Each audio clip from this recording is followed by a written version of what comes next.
Welcome to Acura. We're doing a post-election edition with Katrina vanden Heuvel, who needs very little introduction, but she is the president of the American Committee for U.S.-Russia Accord, and she is the editorial director and publisher of The Nation magazine. In addition to that, she's among the most astute observers of the American political scene. Which for that and other reasons, it is so good to talk to her today. So welcome, Katrina. Thank you, James. Are And you thank you excited? for that over-the-top introduction. Are you It's only a excited? few days. I was thinking today, it's only a few days since the election. Yeah. All this talk about walls in America, right? Dividing. I suddenly realized in 2 days, the Berlin Wall, it's the anniversary of the Berlin Wall coming down and how much the world has changed, which we saw in this election.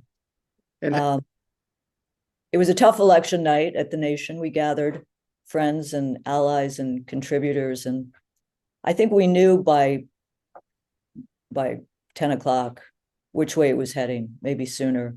There was a lot of talk, as you know, James, about it's going to be 4 or 5 days, and it was in 2020, as you remember. I remember being in Central Park on Saturday after the election in 2020 when we learned. I think that the strength of the vote, the popular and electoral, going in those numbers to Trump, is a moment for rethinking, is a moment for self-investigation. I'm sure you know. yeah, I mean, I think that the Nation published and actually a very good piece by one of your regular columnists, Jeet Heer, who I think had it right when he said that one of the big problems was that after the Democrats lost in 2016, there was, in his words, absolutely no accountability. Right. And he said I that. think we're seeing that, yeah. And So he's not alone. I mean, your listener, our listeners viewers may know Thomas Edsall, who's a good columnist for the New York Times, but he's not in the paper often. But he asked a series of people, this was last week, about the election coming ahead. And a lot of the people, I think, nailed it in the sense that it was, the candidates, Kamala Harris not speaking to change, to the economy, to the, disruption in people's lives. It was a post-pandemic election in a weird way, but think of also the storms, and then of course inflation versus jobs. There were a whole set of issues, but I do think G nails it, and something we've talked a lot about is accountability of the elites, the failed establishment consensus, which drove so much of this election, certainly in the foreign policy area. And I think that was a measure of what we're witnessing. Even Norm Ornstein, who's like, Mr. Democracy, Mr. Ethics, today has like a mea culpa. He doesn't even think it has to do with like Biden leaving late, all of this. He just thinks it's the condescension of the elites that played the biggest role, which is interesting that someone like that, yeah, who is part of the elite in a sense, is seen. Yeah, exactly, and played a role himself in that kind of messaging. I remember very well in 2019 when Hillary Clinton accused Tulsi Gabbard of being a Russian plant. Mr. Ornstein was one of the ones cheering Clinton on social media. So, the Russiagate, the toxicity of Russiagate remains in our circulatory system. You mentioned 2016, when Hillary Clinton lost. It was, I think, traumatic for many people, the loss. And it's documented that Robbie Mook, one of her campaign managers, they decided in the wee hours after the defeat to blame the Russians. And in doing so, what we didn't get was accountability for the elites and their failed agenda. And nor did we get accountability for pathological not pathological, but the pathology of our own country. If you blame it on others or blame it on Russia, especially at this time or a few years ago, you didn't need to answer questions. It was always Russia, Russia, Russia.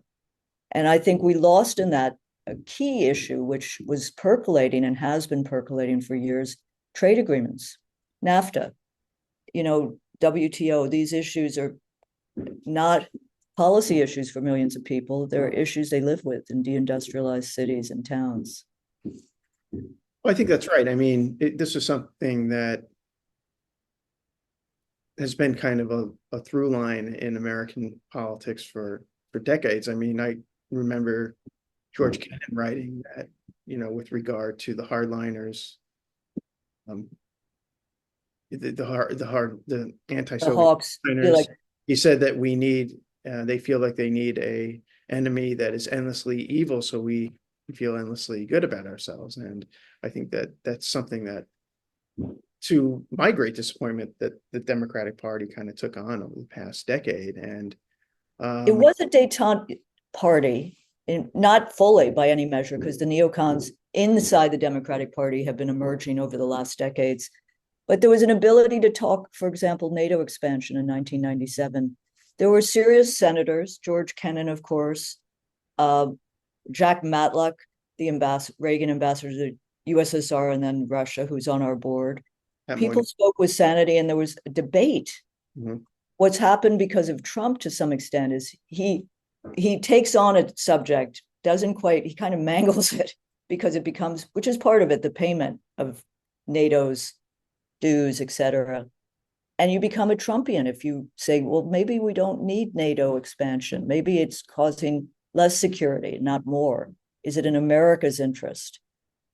So those issues, maybe I don't foresee, maybe you do, James, an opening in this time where there will be more freedom to speak in those arenas. Maybe.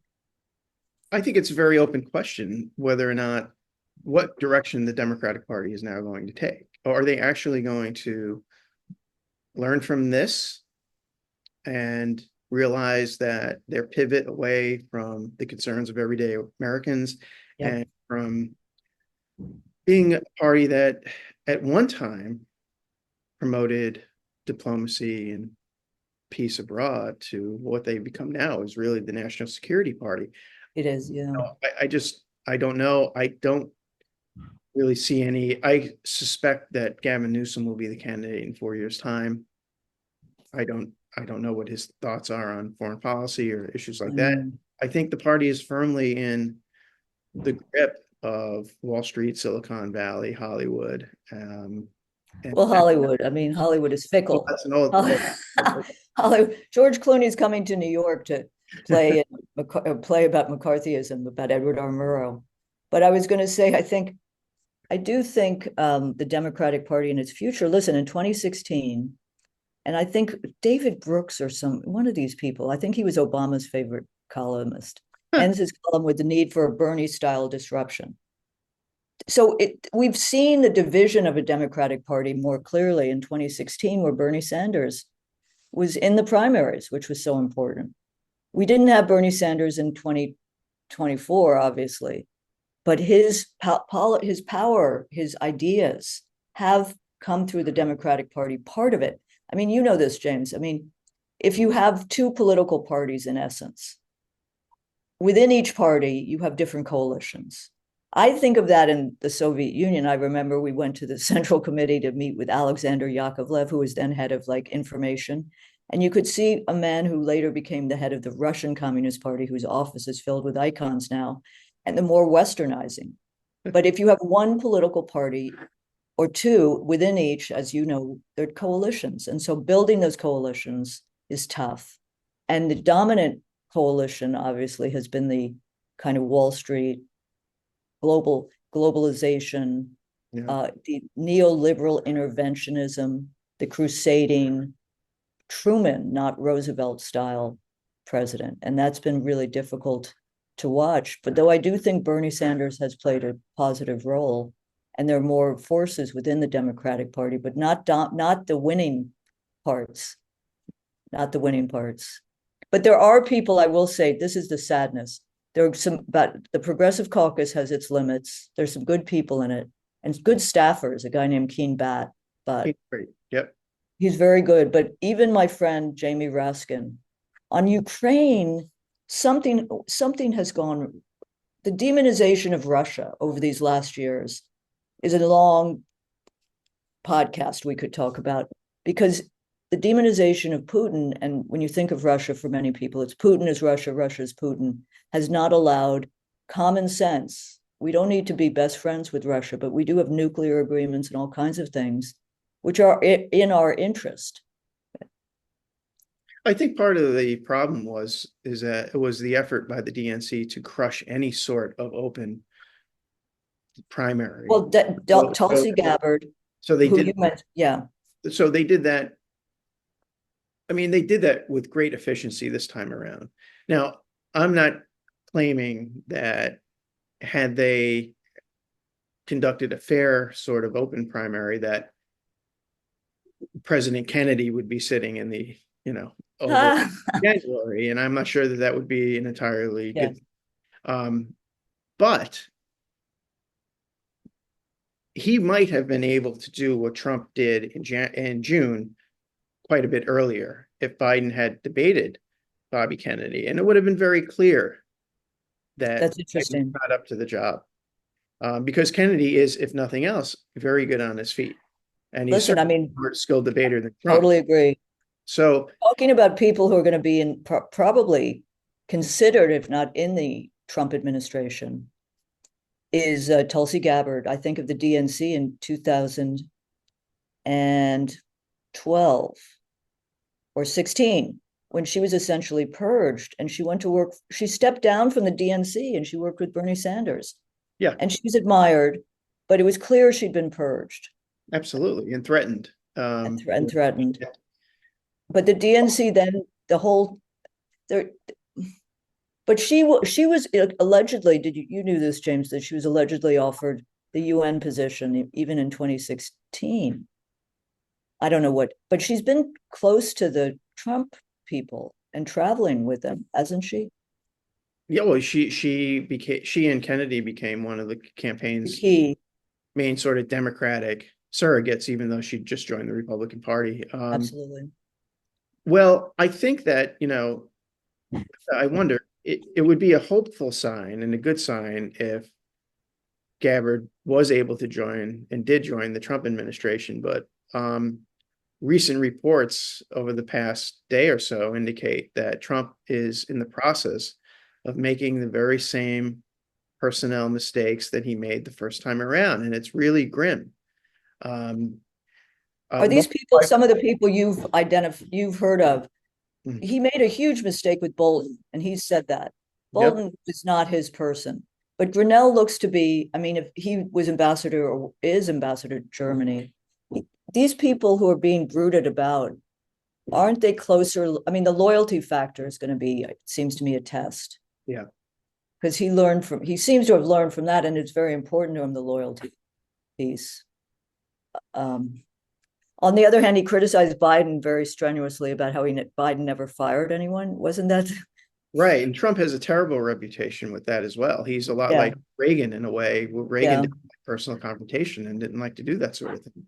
So what you have is, I've now heard multiple reports from people who they're secondhand, but so-and-so spoke to so-and-so at Mar-a-Lago. Right. And that are coming out are, Rick Grinnell, Tom Cotton, People like acolytes who are kind of, and like some real hardcore neocons, like someone named Brian Hook, who apparently is going to be in charge of State Department staffing. staffing. That's been reported in the progressive press as well. Someone who used to write for The Intercept, Murtaza Hussein. Oh, right. Um, No, I mean, I think the hope has been that the fact that in Wisconsin, Ohio, and Michigan in 2016, the exit polls showed people fed up with endless war. Yeah. And Trump spoke to that. Multiple deployed people who were not of the elite. But I do think on Ukraine, it's hard to tell what Trump's going to do but on the Middle East, especially regarding Iran, it looks dangerous. It could escalate. He's tight with Netanyahu, who's basically in it for himself, having fired defense ministers. And then China.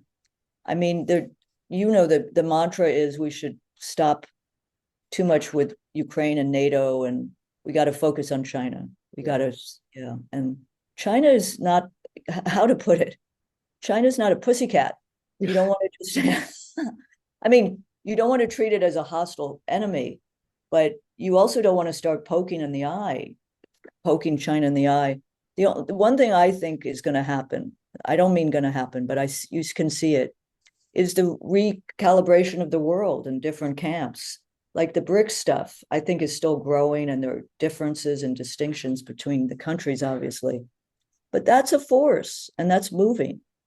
And I think certainly the Middle East issue showed the global South and the divisions in the world that America can't erase.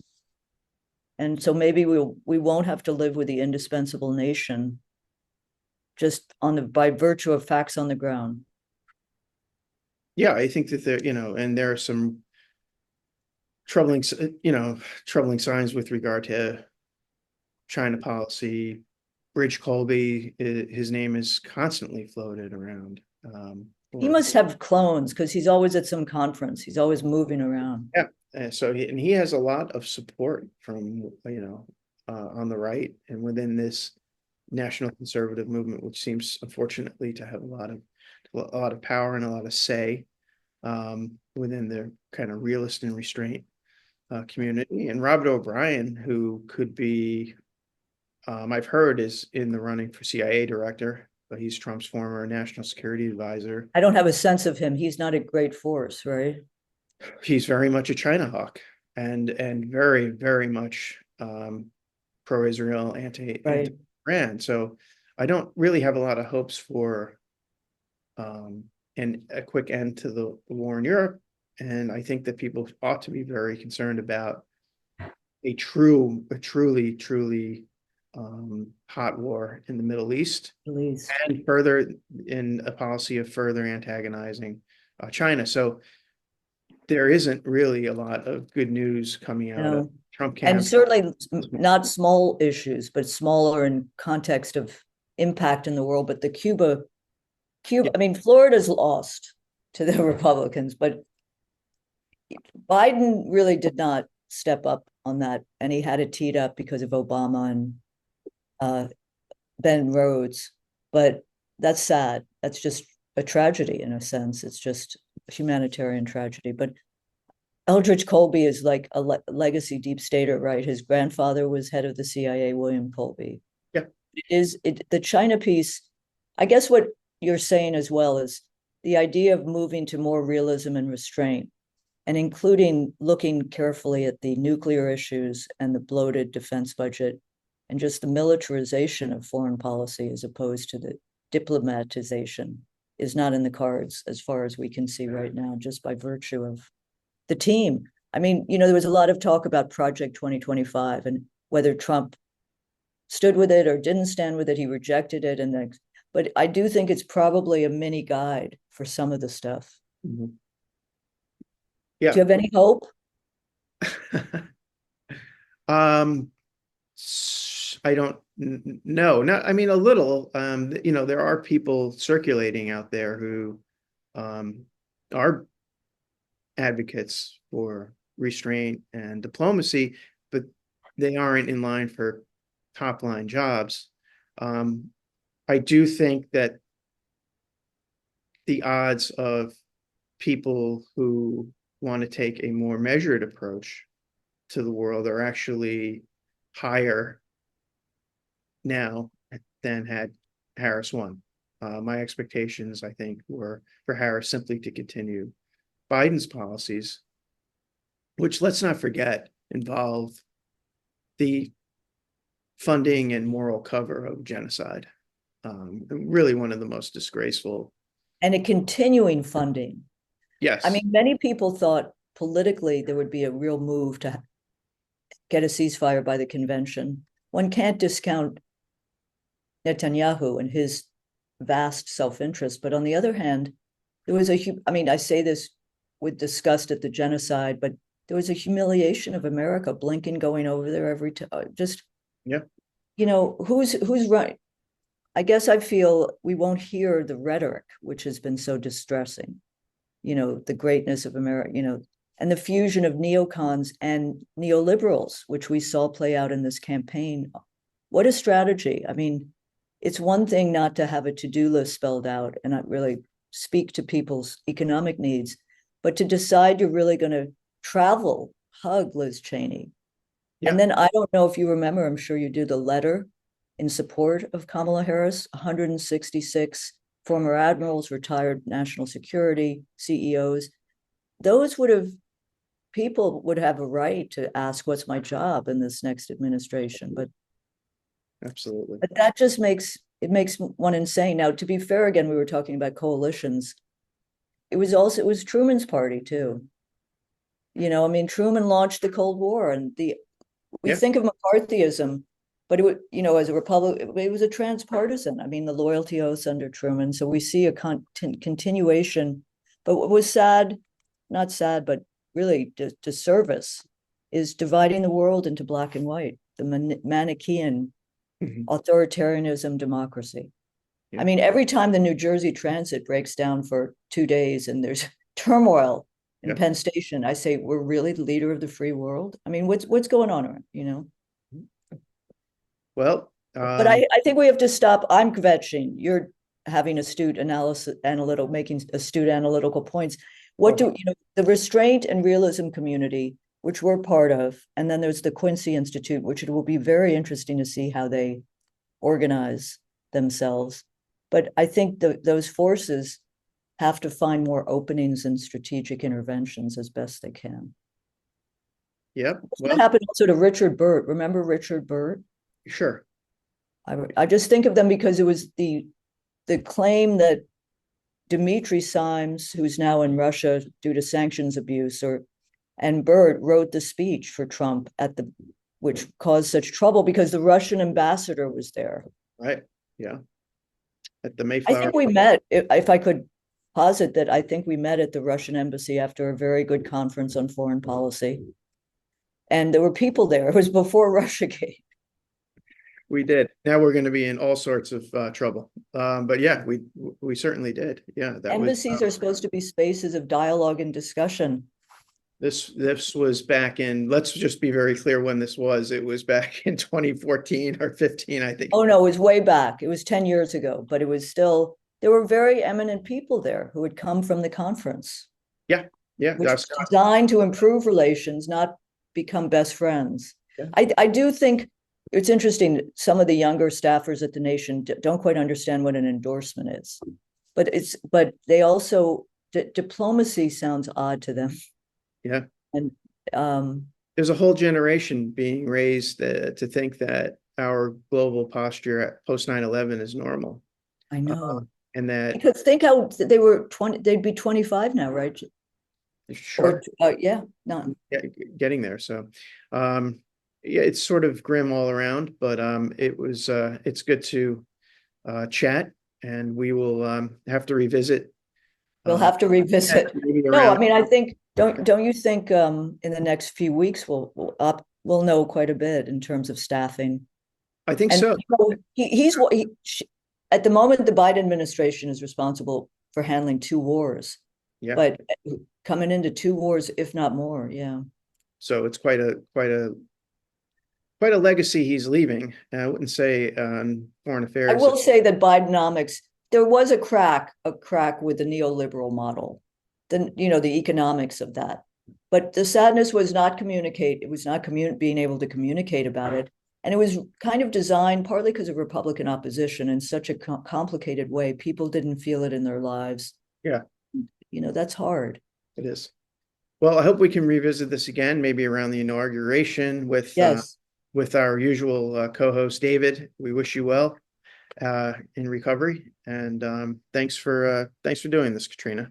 Thank you, James.